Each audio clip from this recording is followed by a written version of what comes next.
Did you do it? Yes. And the thank you, April. It's always a pleasure. Hi, Amanda. Hi, Sarah. He did. And it just looks safe. It was like I held her with his house. So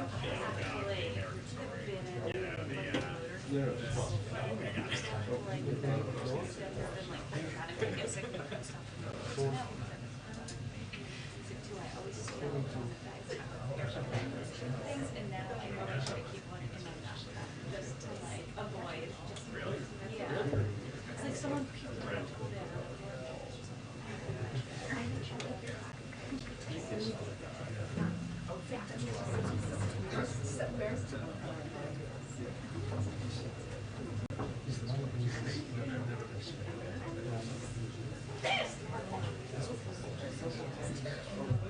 That was pretty bad. Wow.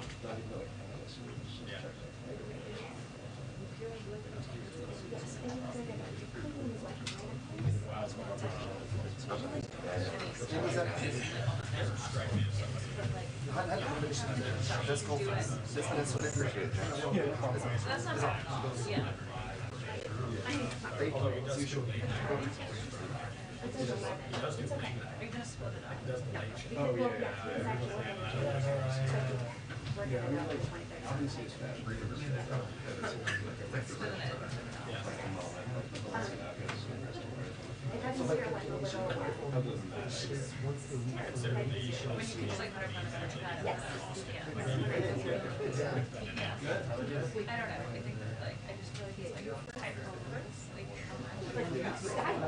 Yeah, exactly. Yeah, like maritime. Yeah.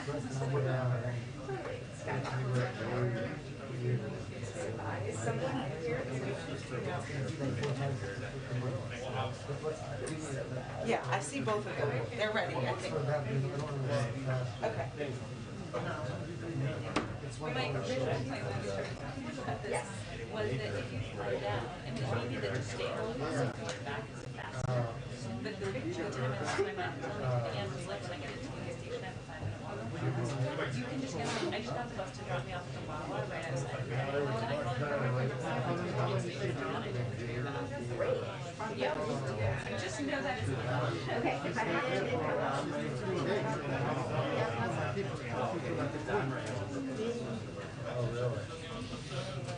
she should do it. Oh, yes,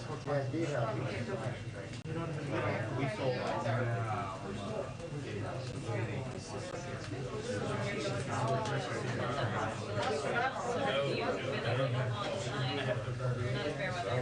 Of course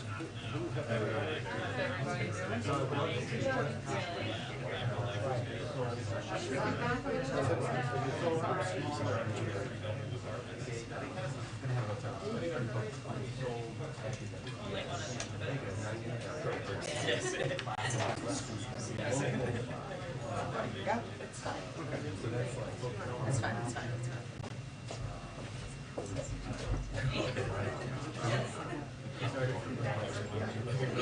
Yeah, exactly.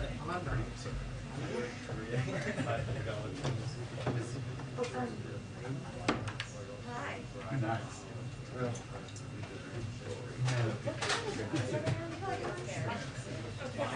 Yeah. 2-minute warning to press briefing. 2-minute warning to press briefing. Thank you.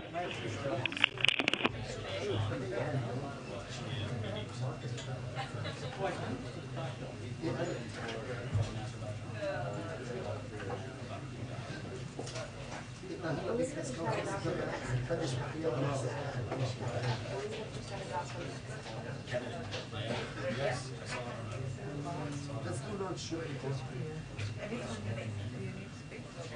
Two dogs. Yeah. he told me to remind him, so let's see how we're gonna do it. I think he had 6 minutes.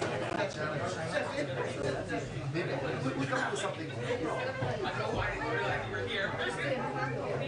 Sorry, guys. Sure. Hey, you're doing yeah, everybody answers. I'm doing it. Everybody answers honestly.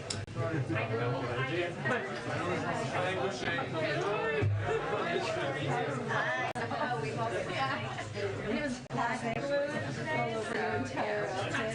Yeah.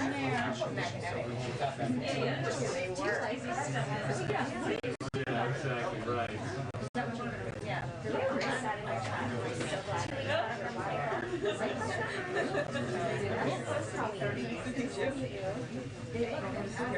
Yeah, they really do.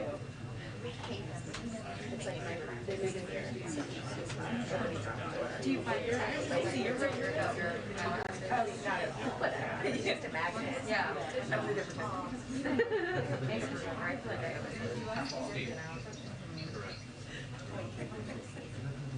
The other day, that was my brother-in-law came to get a whole 7 CDs. No, it's a good flag.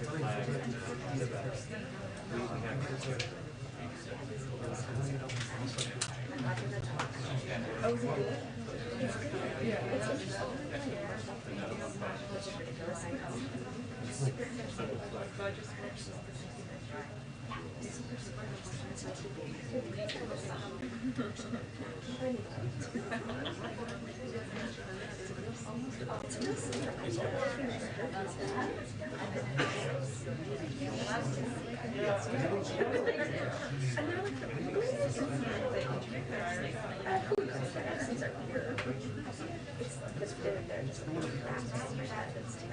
Yeah. Yep. Exactly. That's how it is. Yeah.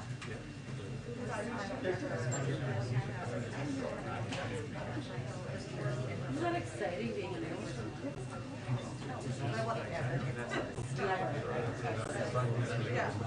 Yeah. A source of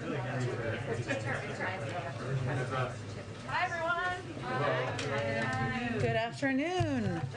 Okay, today we have joining us our NEC Director, Brian Deese, who's just going to give some brief opening remarks. He'll take some questions, and then we'll do a briefing from there. Take it away. All right. Hello, everybody. Hello. It's good to be here today. All right. Enthusiasm, I like that. So I just wanted to spend a couple of minutes on providing some context on where we are in the economic recovery, and also use some charts, which would be really fun. The president released a statement earlier today saying that our economy, our economic recovery has two components: getting Americans back to work and getting prices and supply chains back to normal.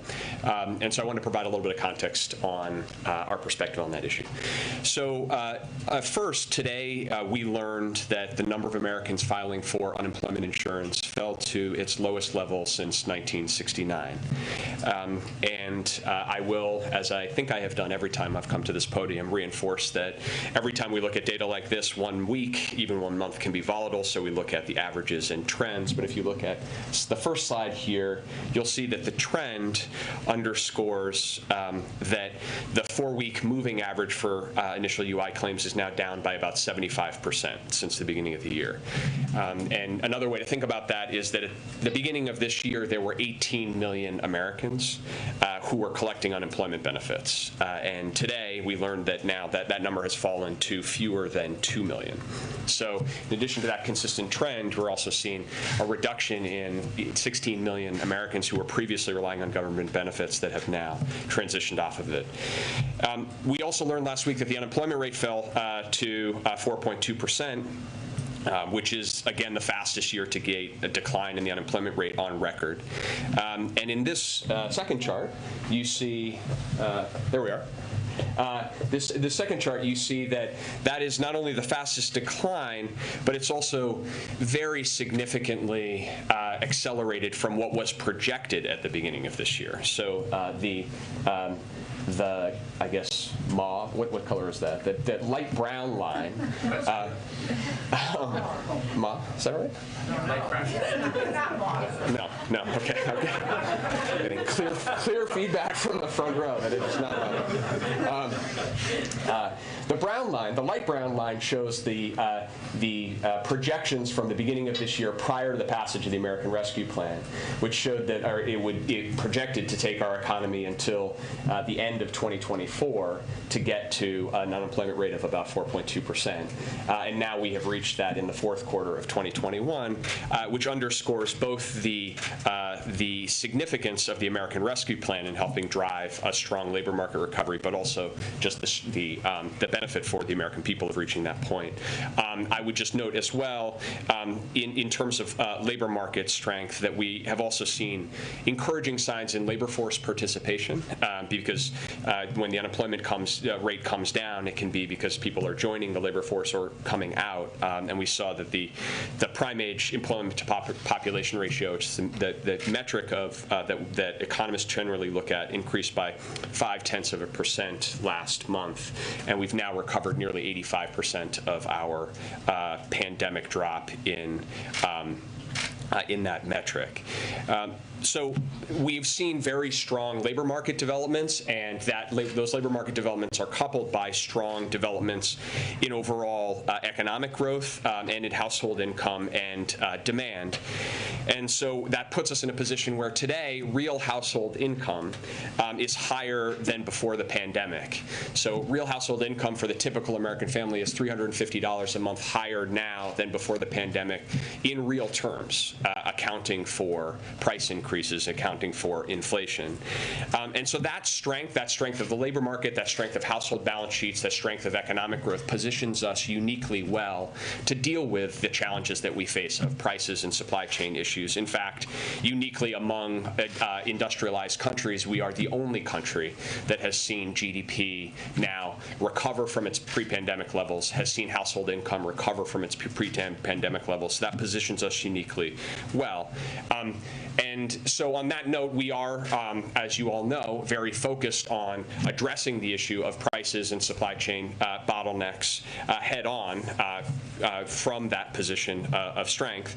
Tomorrow we will get data on consumer prices for November. I'm not going to attempt to predict what those data are. Outside forecasters expect those data to continue to show price increases to remain at elevated levels. But I want to provide a little bit of context on that front as well. The first is that data is by definition backward-looking, and so it won't capture some recent price movements, particularly in the area of energy. And so, for example, prices of gas at the gas pump are now down nationally.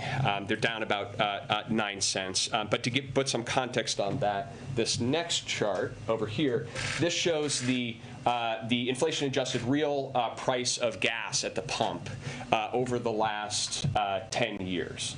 And what it shows is that on average, over the last 10 years, and in fact, this is true over the last 20 years, the average price at the pump for a gallon of gas has been about $3.13 in real terms, inflation adjusted.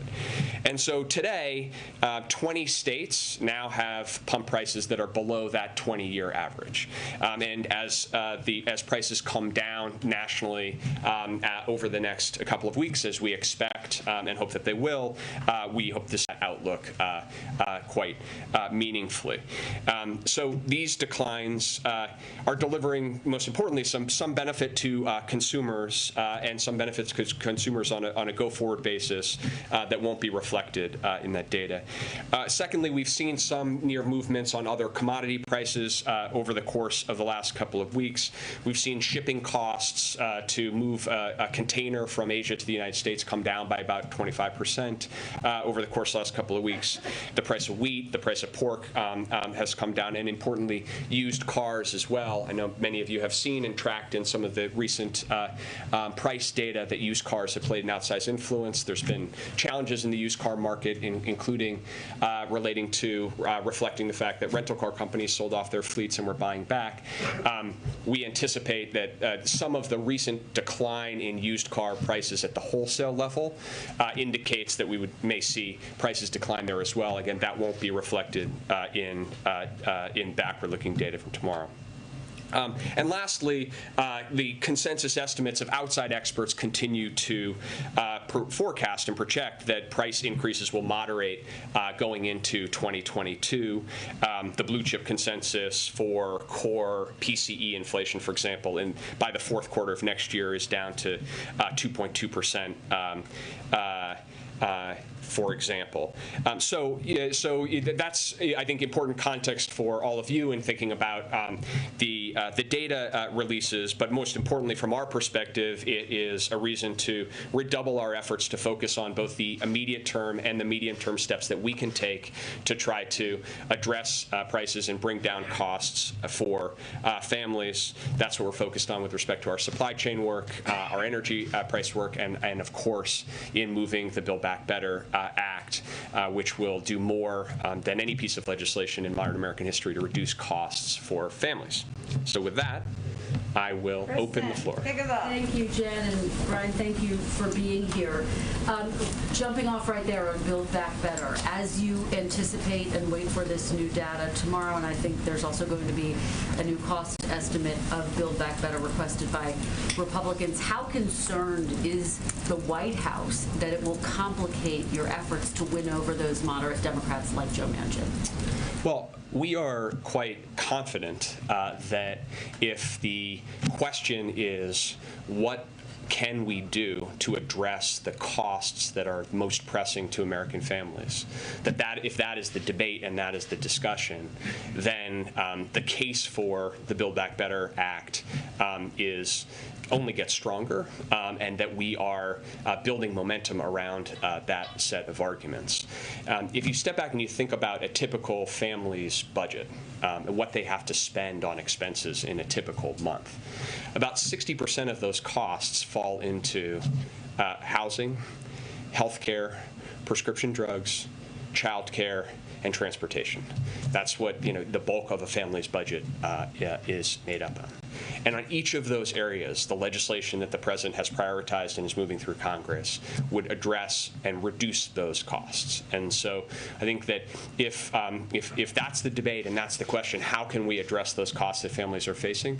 Again, the Build Back Better Act, it will do more to lower costs than any piece of legislation in modern American history. And so we feel quite enthusiastic about being able to make that case. Well, one quick follow on inflation. Fed Chair Jerome Powell said that transitory is no longer the right way to describe inflation. He said it now appears that factors pushing inflation upward will linger well into next year.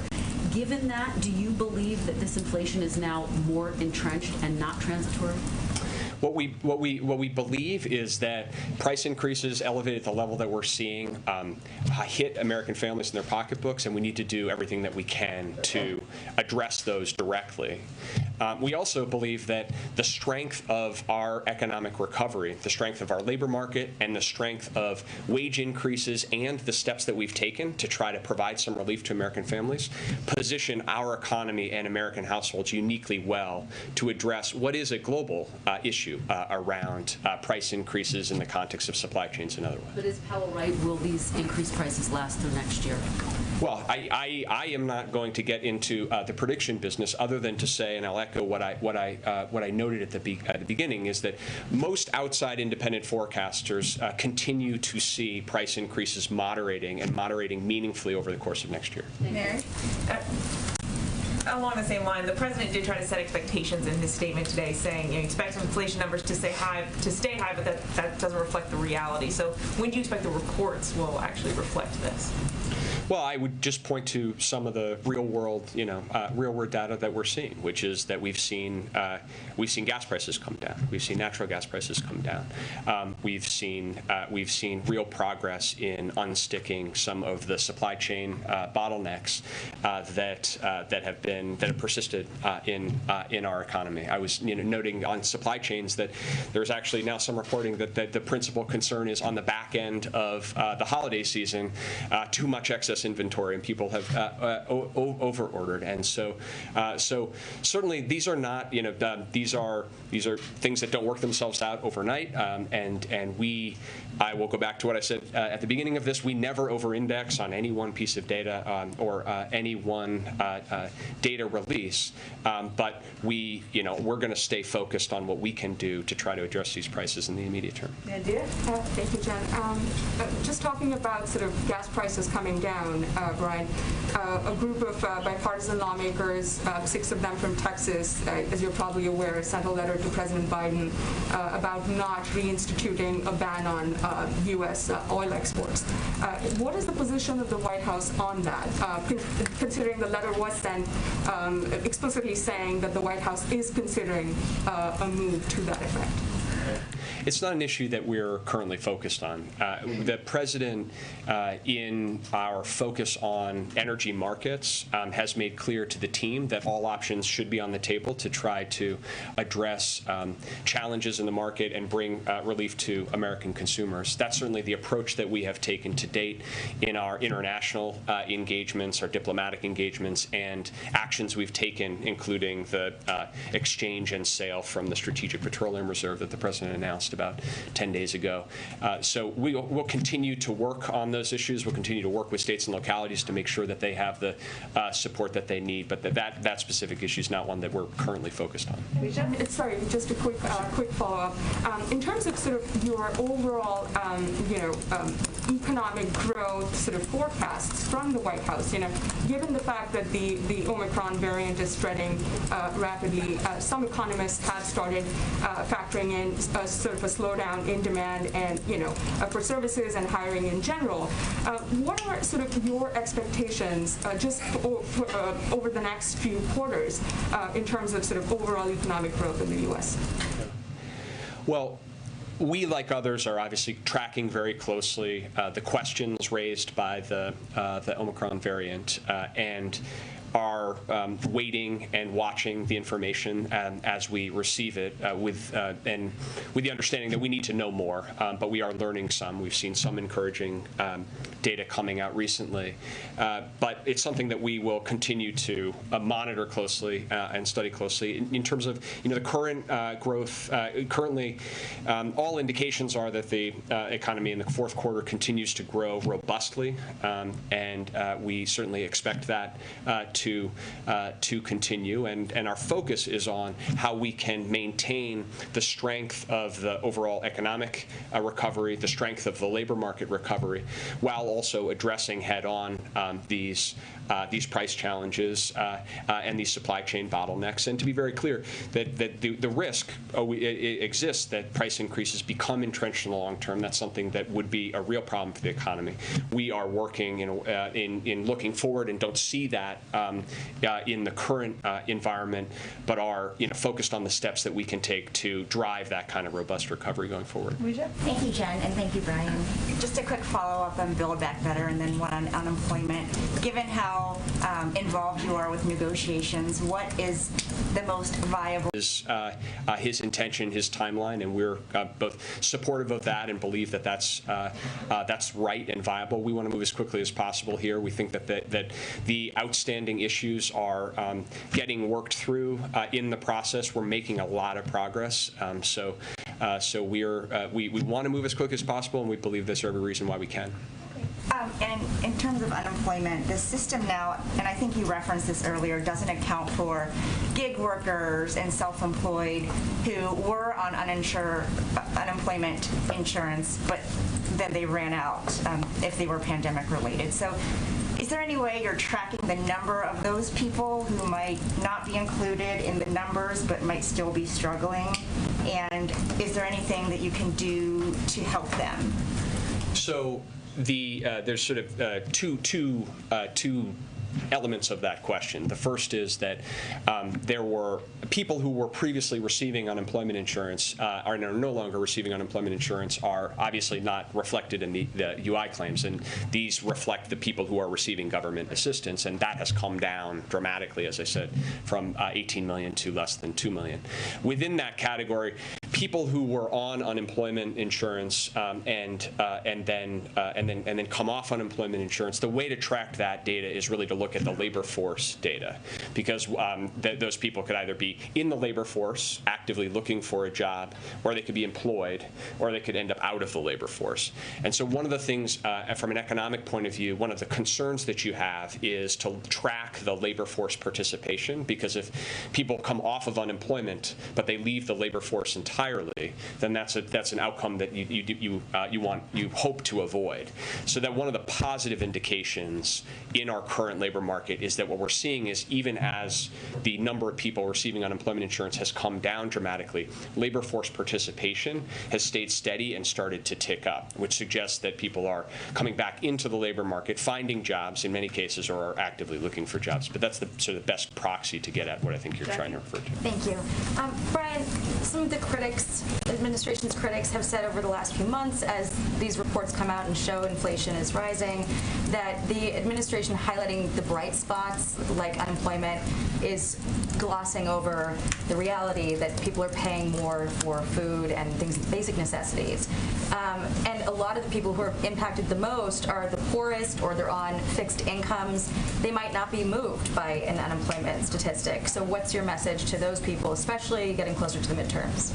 Yeah, absolutely. And just to be very clear, the issue of increased prices hits people in very practical ways in their lives, and no one likes to pay more at the gas pump. Nobody likes to pay more at the grocery store. And for people who are, a lower income, it can be tough. I think the message is that employment and our labor market are really important ways in which people can seek and find economic opportunity and prosperity. And the fact that wages are increasing the most for people in the bottom 40% of the income distribution is something that hasn't happened in our economy in some time, and it's really positive, because what it means is that there are more job opportunities, and job opportunities at higher wages for people to move into. That's point one. Point two is that in terms of household income and their balance sheets, if you look at the bottom 25% or the bottom 40% of households, and you look at both the increase in wages that people have received and the benefits that people have received, because in the American Rescue Plan, for example, we passed a child tax credit that is now going to families on a monthly basis. We provided checks to people in there. And you look in the aggregate, household income for those people in the lower ends of the income spectrum is actually higher today on a monthly basis, even when you take into account increased inflation.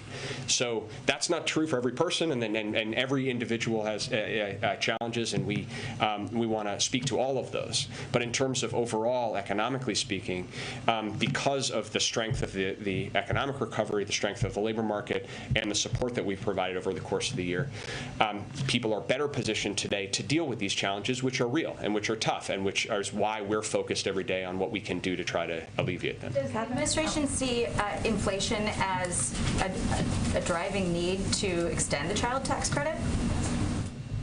Our view is that the child tax credit is a really important basic support for families, and that we should extend it, and we should extend it because it's doing what we hoped it would do, which is dramatically reduce child poverty in America, dramatically reduce poverty in America, and give families some breathing room in a very strong but uncertain recovery. So certainly it's the President's position that we should do that, and we can do that. I would just underscore, we can do that as part of Build Back Better in a way that is fiscally responsible, fully paid for, won't add to any inflationary pressures in the economy. Heather?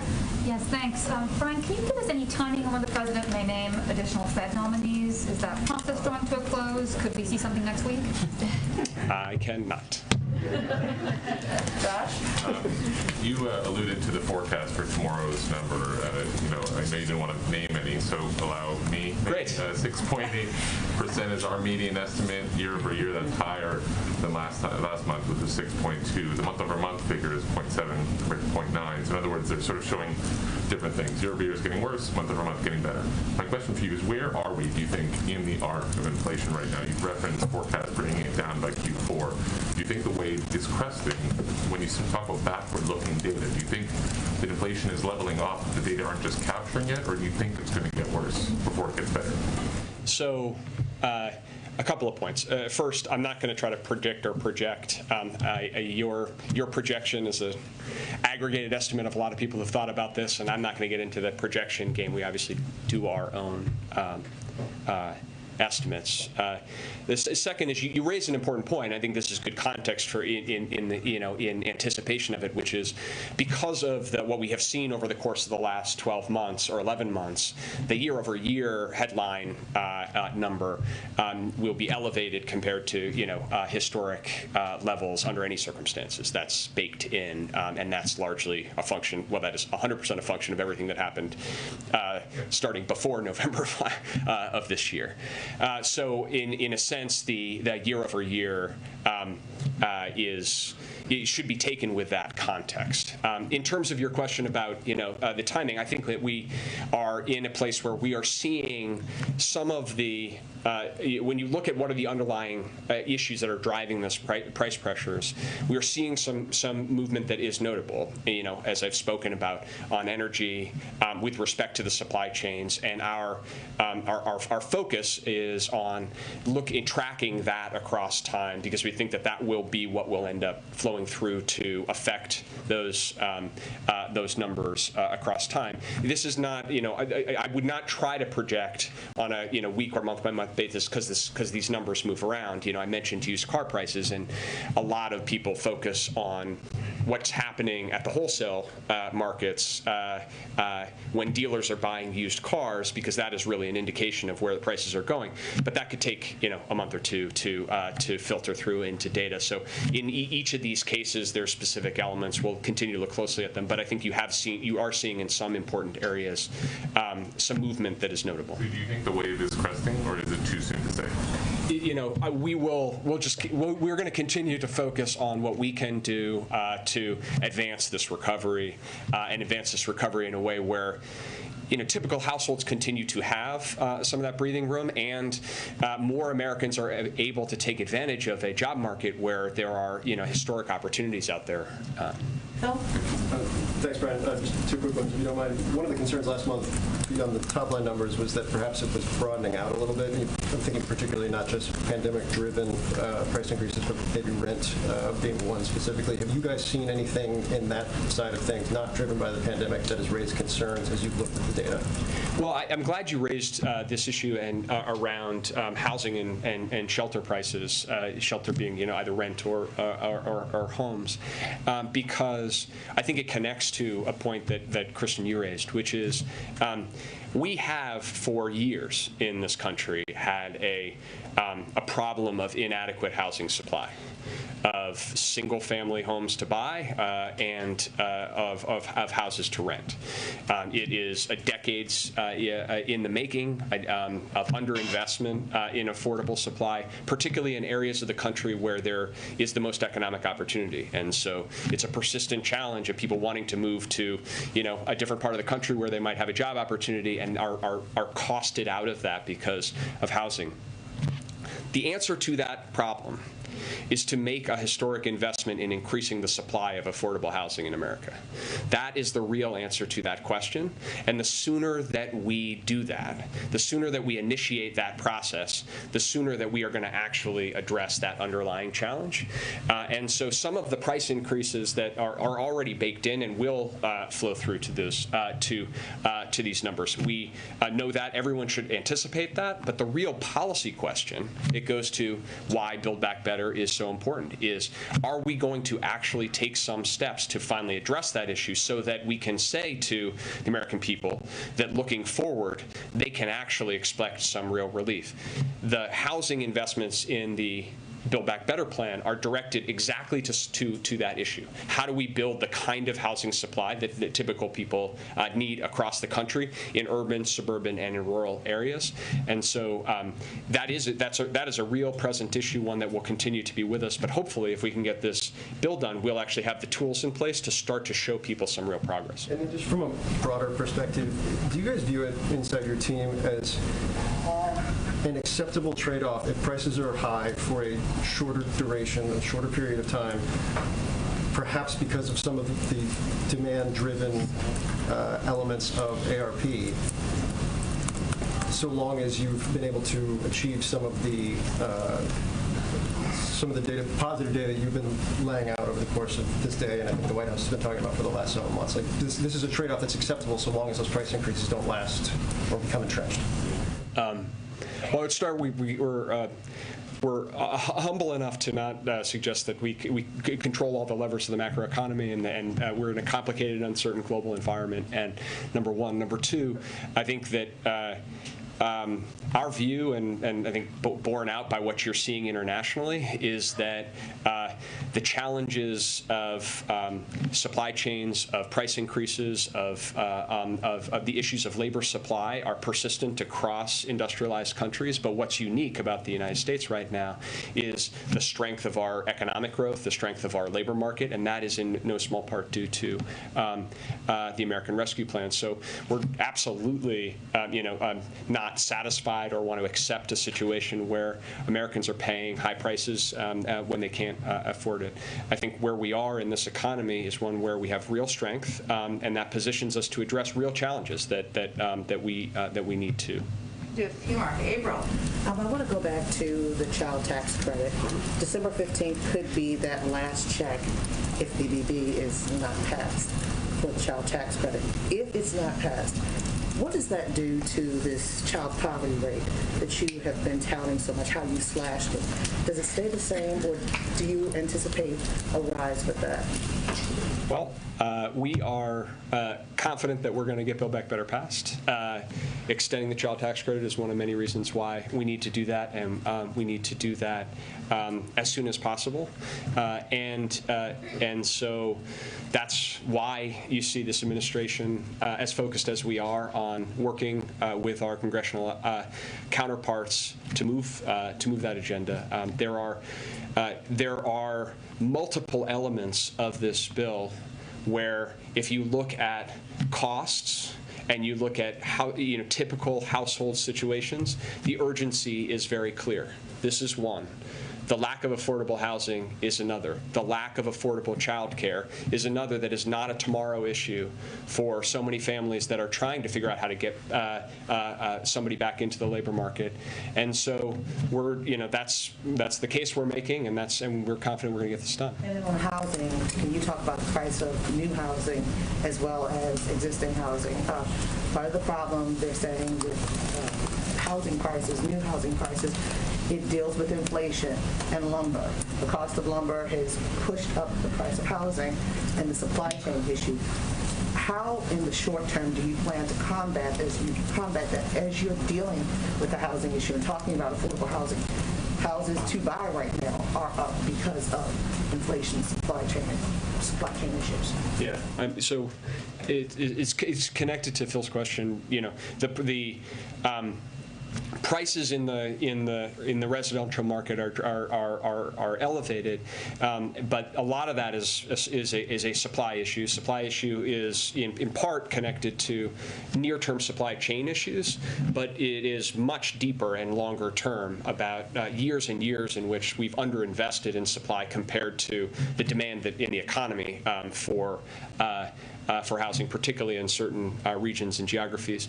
The supply chain challenges that are affecting the inputs that go into home building are similar to the supply chain issues we're facing overall, but we've tried to take a dedicated focus in a number of areas. So, for example, we have an hours of service waiver for trucks that move across the country to be able to operate additional hours. We extended that to cover building materials as well. The issue of helping to move product through our ports is very important, particularly for building materials that are being imported. So we're focused on the supply chain issues in general, but as they relate to building materials wherever they can, we're trying to highlight them. All right, let's do Kayla and Courtney, and then I'm going to wrap it up. Go ahead. Okay. Thank you, Jen. Thank you, Brian. My first question is on Russia. The U.S. and European allies have pledged severe harm on Russia if it escalates the situation in Ukraine. As you in the White House know, the economy is global. It is intertwined, especially the energy market. And European consumers are already paying record costs to heat their homes this winter. So I'm wondering how the administration is thinking about mitigating the impact on the U.S. economy with whatever decisions you decide to take with regard to sanctions. So I will leave the question of sanctions and the impact on our European counterparts to Jake and to Jen. I think they've spoken to them and the sort of dynamic involved there, including as it relates to Nord Stream. With respect to U.S. consumers, the natural gas in particular is an issue that is a commodity that doesn't trade globally. And so the decline that I referenced earlier, 25% decline in natural gas prices since November, that's the price of U.S. natural gas, which is about, I haven't looked in the last day, but 4 to 5 times lower than in Europe. And that's for a set of reasons, the export constraints. But in terms of the American consumer, looking forward to this winter, there's some positive news in terms of domestic natural gas, and not a lot of flow through to the issues you're raising. And on wages, just to follow up domestically, I think the average American would find inflation more manageable if wages were also going up. And in the last year, inflation-adjusted weekly earnings are down 1.3%. So when can Americans expect to earn more money for the work that they're already doing? Yeah, it's a good question and good context to connect to the earlier question as well. So if you look at wage growth, it's important to look at it through a couple of lenses. The first is, where is that wage growth happening in the income spectrum? And what you're seeing is wage growth today that is fastest and strongest in the bottom half of the income distribution. So for working families that are making less, they're seeing their wages increase more, and in many cases significantly faster than price increases. So that's point one distributionally. The second is in terms of overall household balance sheets, the income that families have. And when you think about a family and them trying to balance their checkbook, or this year, the question is, what was my wage increase, and what was the support that I received through checks from the government, through the child tax credit. And when you take those into account and look at household income, consistent with the data that you just said, the typical family, the family at the 50th percentile, has actually seen their household income increase, even accounting for price increases. Now, obviously, as we move forward in this recovery, what we want to see is a strong labor market recovery. We want to see wage increases, particularly for those at the bottom, and we want to see a balancing out here of prices. That's the scenario that we're all trying to work toward. Courtney, last one. Can you give an update on the Competition Council that you're chairing? It's something I didn't hear you mention in the context of all this. You said it's something that's what? Competition Council. Louder. The Competition Council. You never mentioned it in all of this. Can you talk about some of the accomplishments of that council and what you all are working on right now? Sure. I'm excited for the interest, and we will have. I mean that sincerely. Settle in, everyone. No. I mean that sincerely. And we will be convening the full council around the end of the year, and so look out for that. I could talk about some of the specifics, but I will say that actually, it's consistent with a general philosophy that does interact with a lot of the things that we were discussing here, which is that the core directive in the executive order was to pursue pro-competition policies across the federal government, across agencies, and use antitrust statutes, enforce them robustly across agencies as well. And so this intersects with a number of the issues that we've discussed. I would note positively that the House this week passed a bill on increasing competition in ocean shipping, which is something that we encouraged as part of that executive order. But more directly, you take an issue like the railroads and the lack of competition in that sector. Well, that affects this question of how do we unstick bottlenecks if there's not sufficient competition among rail lines. We talk about food prices, and I think the last time I was here, I was with Secretary Vilsack. When you look at most of the increase in food costs, you can isolate a significant portion of that to meat, beef, pork, and chicken in particular. Those are very concentrated industries where a small number of meat processors control the industry. And so what you've seen is prices for the farmers go up, prices for consumers go up, and profits for the meat processing companies in the middle go up. And that's an issue of concern, and one that we have focused on both from an antitrust perspective, but also investing in helping competitors get into that market. In fact, today we're making $500 million available to small meat processors to try to increase competition in that space. So we'll be happy to follow up and give you a full slate of where we are on there were, for those of you who were paying attention, there were 72 specific actions in that executive order. We were tracking against all of them. But I will spare the rest of you that, and we're happy to follow up. All right. Thank you, everyone, so much. Thank you, Brian. Thank you. I definitely kept him much longer than I promised, so we want him to come back. All right, so I only have one item for all of you at the top. As I think all of you saw this morning, or many of you saw, this morning the President opened the Summit for Democracy and announced the Presidential Initiative for Democratic Renewal, a landmark set of policy and foreign assistance initiatives to defend and bolster democracy, human rights, and the fight against corruption.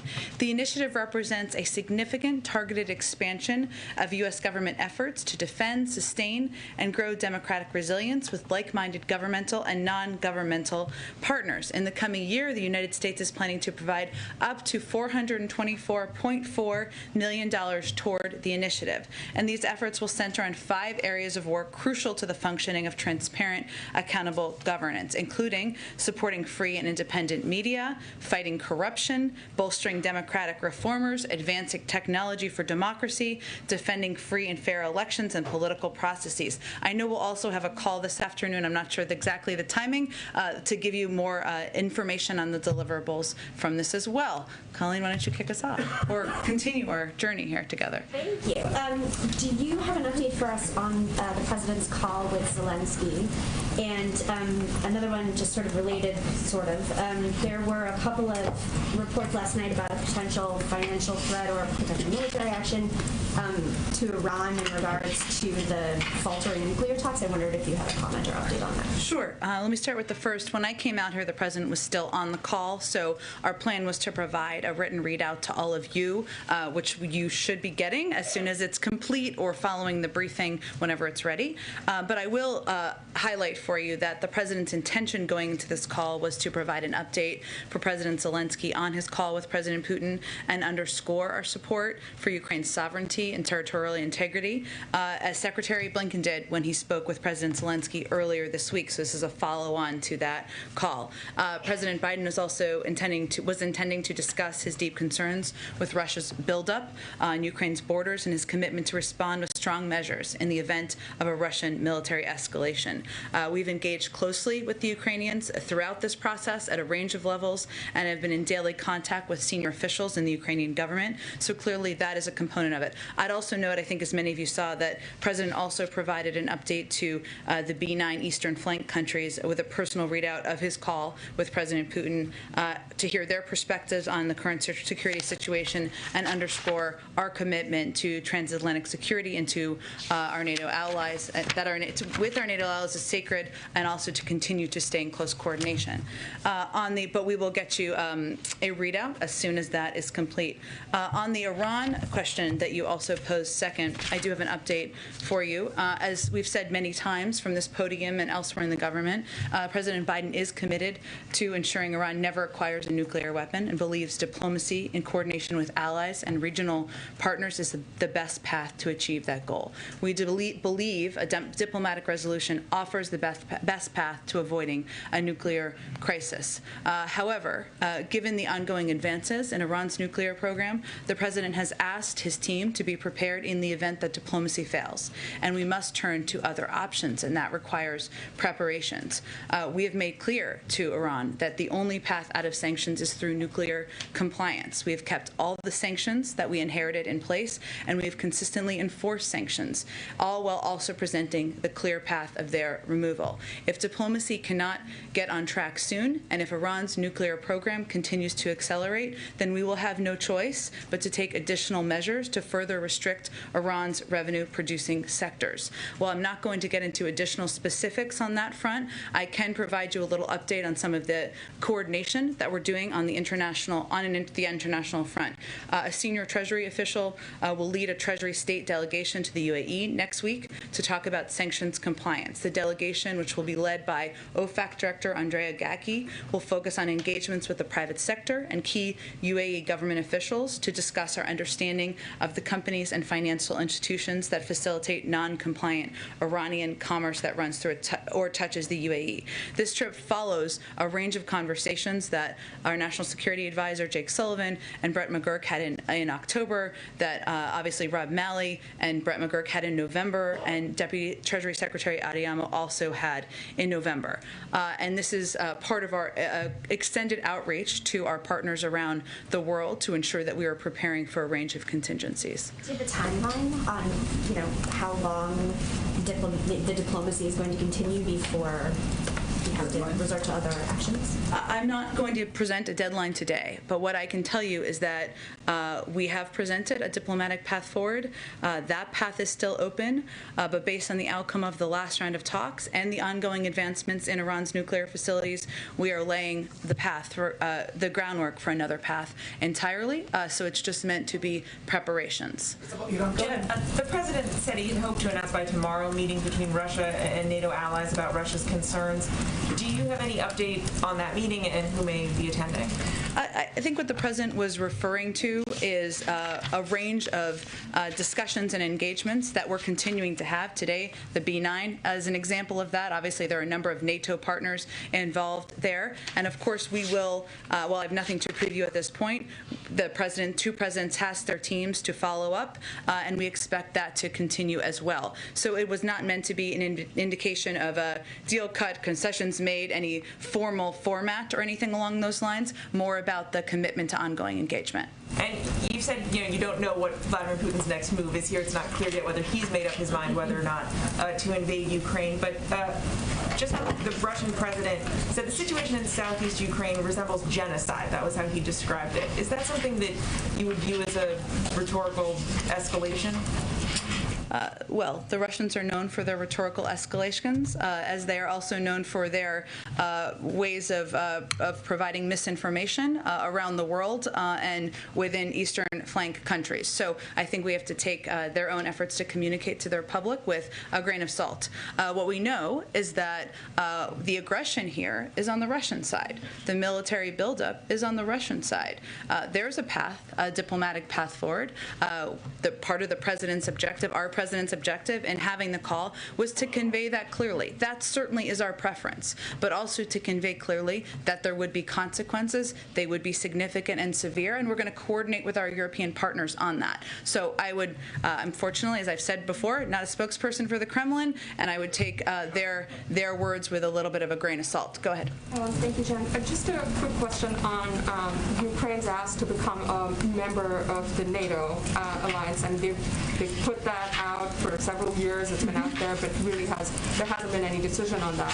What is the United States position on that issue? I mean, does the president generally support the enlargement of NATO, or does he want the alliance to add new members? What is his position? Well, and indeed, the president has spoken to this in the past, and obviously there are requirements that any country, which the president certainly supports, any country aspiring to join security alliances, NATO and others as well, and he certainly supports the aspiration of Ukraine. There are certain requirements that they would need to meet on a range of issues, including corruption and other topics, and it's obviously up to NATO partner countries and NATO, the alliance, to determine what the path forward looks like. But as the sort of the biggest member of the alliance, largest member of the alliance, what is the U.S. telling NATO on this issue specifically, and is the president perhaps offering any assurances to President Zelensky today as he speaks to him on this issue? No, the president's message has been clear. He certainly supports the aspiration of Ukraine, as he supports the aspiration of a range of countries, again, to join security alliances around the world. There are certain requirements that need to be met. Those are well known, and the United States, as a member of NATO, supports that path. Sorry, a quick question on the Senate passage of the Republican bill yesterday to overturn President Biden's vaccine mandate for private employers. Are you concerned, that given sort of the Democratic support that bill actually was able to get, are you concerned that it perhaps will actually be able to, interest some centrist House Democrats to maybe join in and secure a vote on that? I understand the White House has said that, you will veto the resolution if it lands on the president's desk.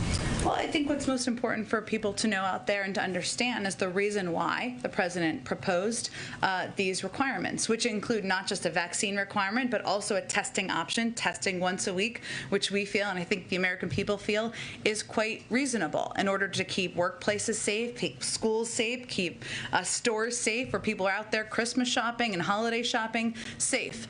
We also know that it's steps that economists support. It's steps that 60% of businesses have already put in place. So again, we're hopeful that this doesn't come to the president's desk.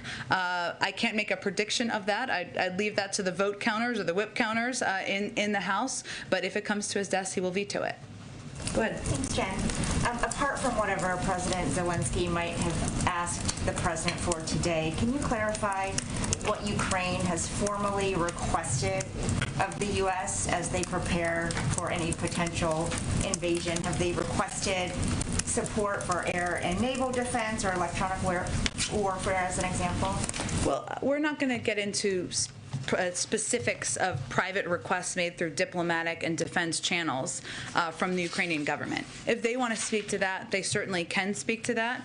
I would note that there have been requests made over the course of time, and the United States has provided over the course of some time now, I guess, $400 billion, I believe this is correct, $400 million, sorry, billion would be a lot, $400 million in security assistance that we've committed to Ukraine this year as a part of our efforts to support their sovereignty and territorial integrity, and that includes $60 million of security assistance that we announced during the president's visit in September, which we're still providing, we're still delivering to the Ukrainians. So in terms of their specific requests, what they want to convey privately, if they want to convey that publicly, that is certainly their prerogative, but we would not do that on their behalf. Got it. And the head of Ukraine's military intelligence service is quoted in the New York Times saying there are not sufficient military resources for repelling a full-scale attack by Russia if it begins without the support of Western forces.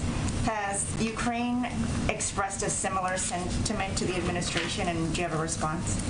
Again, I'm not going to get into private diplomatic conversations, but I will convey to you, and what the president would convey, has conveyed, I'm sure is conveying directly to President Zelensky. Our objective is to make clear the significant and severe economic consequences if Russia were to invade Ukraine, not just from us, but from the global community. Obviously, it's up to President Putin to decide how he's going to respond to that, what steps he may or may not take as it relates to that. But I think what the public should see clearly, whether it's the Ukrainian public or the global public, is that the United States is standing up for what we believe are democratic values, for the territorial the sovereignty of Ukraine, and our objective is to prevent that from happening.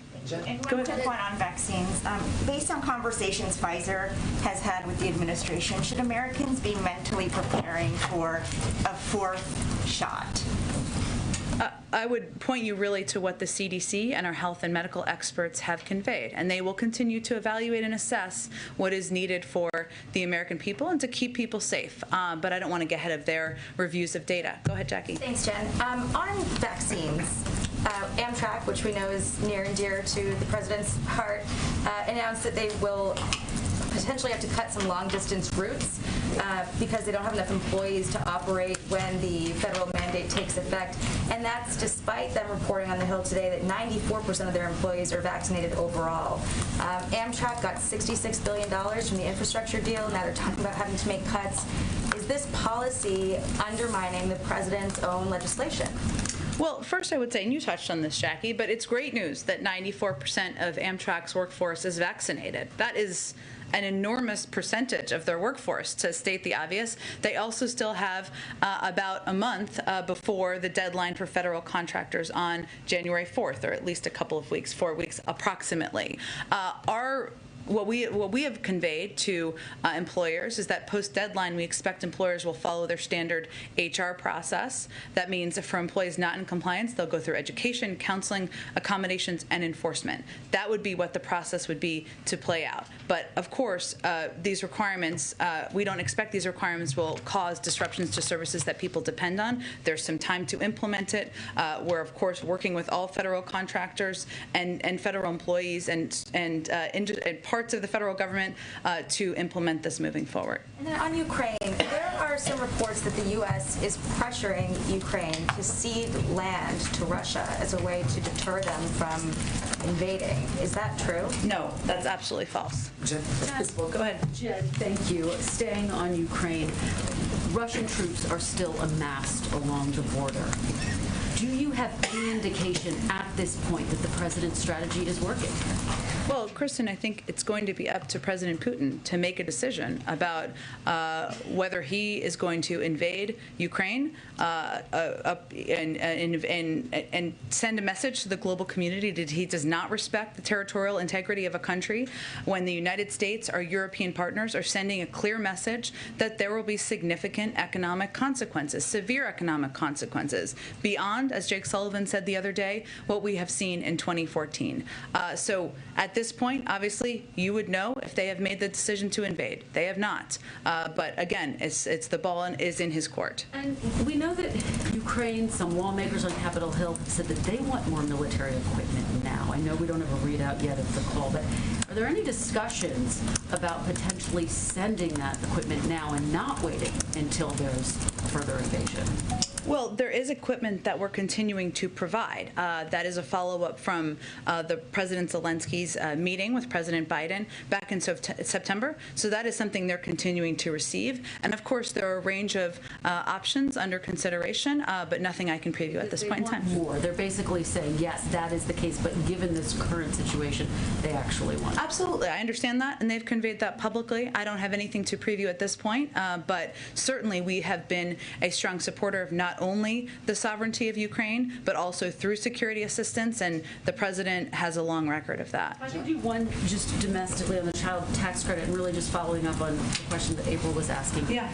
Are there any discussions about potentially pulling that piece out of Build Back Better and passing it unilaterally as a standalone bill if Build Back Better doesn't pass by Christmas, so that there isn't a lapse?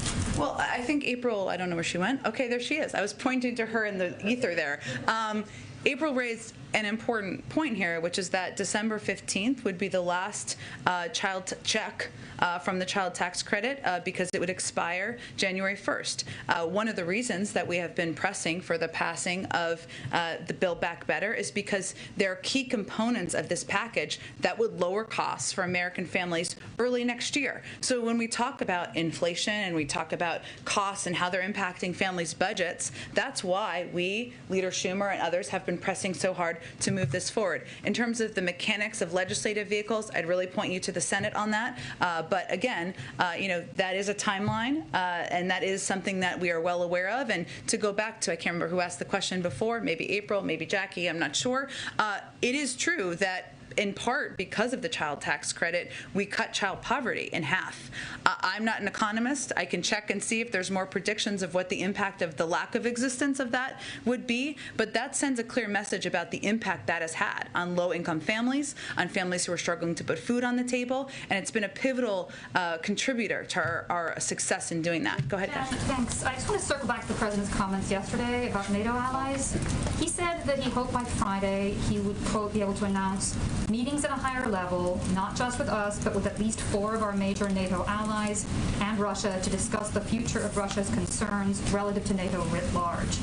Are these meetings, conversations not happening? And if not, what was he talking about exactly? Well, he has a call with the B9 this afternoon. That's something that includes a number of NATO allies. And of course, we are in touch every single day with a number of NATO allies and partners. And as I noted a little bit earlier, when he had the conversation with President Putin, they discussed and agreed to have their teams follow up in ongoing discussions and engagements. In terms of any other format or forum, there's no current mechanism for that, but right now our focus is on engaging with the Europeans, many of our NATO allies, doing that at a very high level, as the President referenced, and also following up, as was discussed in his call with President Putin. I expect some kind of announcement tomorrow about some sort of conversation with the sort of entities he's talking about accommodation. Not one that I have to predict at this point in time. Go ahead. Oh, go ahead, Catherine. Go ahead. The President today spoke about global press freedom during the summit. Yeah. Just wondering if he's going to commit to holding a year-end press conference.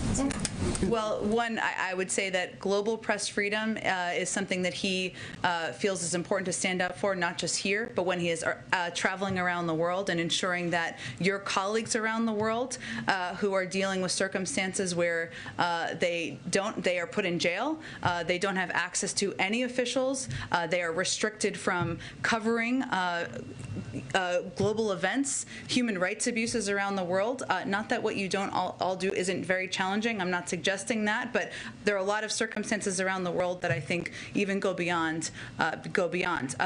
I would say the President answers questions multiple times a week.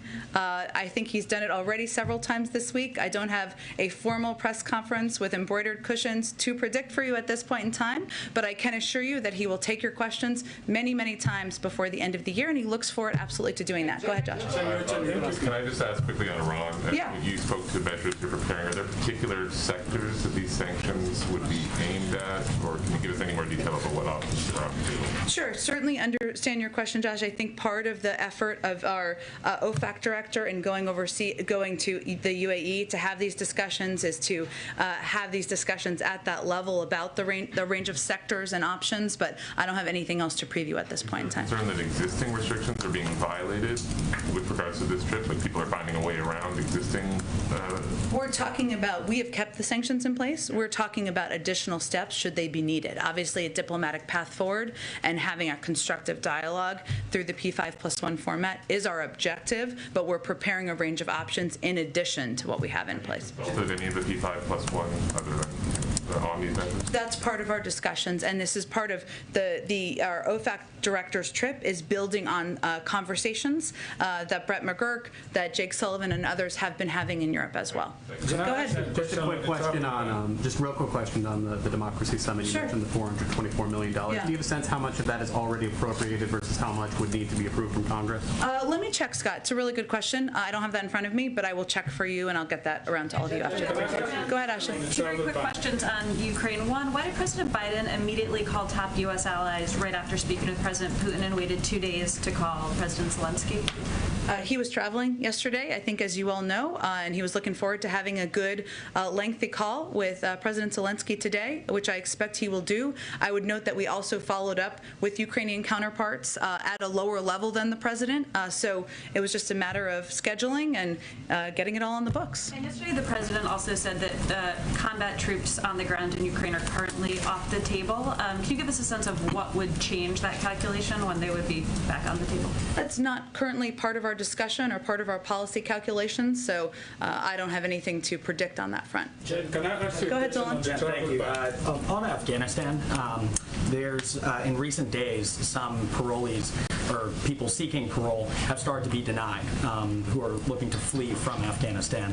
I understand this system has been flooded with, I think, roughly 30,000 applications, but some of the lawyers for those parolees or applicants have said that the documentation requirement, including specifying an address or a specific threat, given that it might have been 10 years ago or their home might have been destroyed, is a pretty high standard. Is the president currently satisfied with this system of humanitarian parole, or is there any thought of lobbying Congress for another special parole program? Well, here's what we're doing. I know you didn't exactly ask me this, and you followed this closely, but for others, through Operation Allies Welcome, we're proud to have welcomed more than 74,000 Afghans to the United States and have received funding from Congress to accept up to 95,000 through Operation Allies Welcome through the current fiscal year. So obviously what we're doing now is continuing to process through a vetting process and there are requirements of that, of course, as there should be. That's in addition to Afghans who are admitted through the U.S. Refugee Admission Program and other pathways. You touched on this, Zolan, a little bit, but the infrastructure to support refugee resettlement was decimated by the prior administration. We've been working hard to rebuild that capacity. I would say the success we've had to date of welcoming that number of people is a reflection of the fact that we've made some progress in that regard. And right now, DHS is processing applications for Afghan nationals located outside of the United States who are seeking humanitarian parole based on urgent humanitarian need or significant public benefit reason. There are going to be requirements, of course, through any of these systems, as there should be. As we consider welcoming people back in, we're continuing to put in more resources so that we can process more people and continuing to try to do everything we can, I should say, to handle the surge in interest and in cases. But there will be people who don't meet the requirements who aren't going to be able to come to the United States, and we just want to be very clear and transparent about that as well. With the Democracy Summit again, at a CNN town hall, the president was asked about voting rights, police reform. He said that he had been so focused on Build Back Better and infrastructure, but that he was going to move on to that, indicated he would move on to that. Now that we are moving, you've had some progress with that legislation. Is there any update towards whether he would be more open to a filibuster carve-out, or just what exactly is he doing when it comes to those two legislative measures, given the summit going on? Sure. Well, one, I would say, as you heard the president say, having a summit like this is an opportunity to discuss how we can all improve our democracies, protect democracy around the world, and do that in coordination with not just leaders, but civil society actors, private sector, et cetera. That's the purpose of this summit. There are dozens of White House staff working every single day on voting rights and this priority. It's fundamental to upholding the rule of law. You've heard the president talk about this many times since he took office. He signed a historic executive order in March. We've worked to double the voting rights staff in the Civil Rights Division. He's appointed the vice president at her request to lead this effort. There are discussions, as you know, in Congress among a range of leaders about how to continue to move this forward, and we are eager, active participants of those discussions. I don't have anything more in terms of views or his steps on the legislative process at this point. Don't have any updates today. Okay, I gotta wrap in a second. Let me go to AFP. Go ahead. Thank you very much. Go ahead. Thank you. One on Russia, well, one on Ukraine, and one on China from it. Could you tell us a bit more about how President Biden views Putin's central argument, which seems to boil down to they don't want Ukraine, A, to enter NATO, but B, also not to have any U.S. offensive weapons or NATO offensive weapons in Ukraine. So when President Biden referred to looking for accommodations, was he talking about cutting some sort of deal with Putin about we won't do this if you don't do that? Let me be very clear. President Biden told President Putin in their call that one nation can't force another nation to change its border. One nation cannot tell another to change its politics, and nations can't tell others who they can work with. We've consistently expressed support for the principle that every country has the sovereign right to make its own decisions with respect to its security. That is written into the underlying principle of the alliance, and that remains U.S. policy today and will remain U.S. policy in the future. As you know, NATO is a defensive alliance and they don't have aggressive intent toward Russia. They've conveyed that. Leaders of NATO have conveyed that. Every step we have taken is to put in place the protective measures needed to defend our allies. So that, just to be clear about where the president stands, that is what he conveyed directly to President Putin. And a quick one on China, is the Olympics at least. Would President Biden like European allies to join this diplomatic boycott initiative? Is he disappointed in the French very publicly not doing so? And just more generally, if you're going to talk about genocide in a country, which is, right there in the statement, is playing sports at all a kind of a reasonable thing to be doing?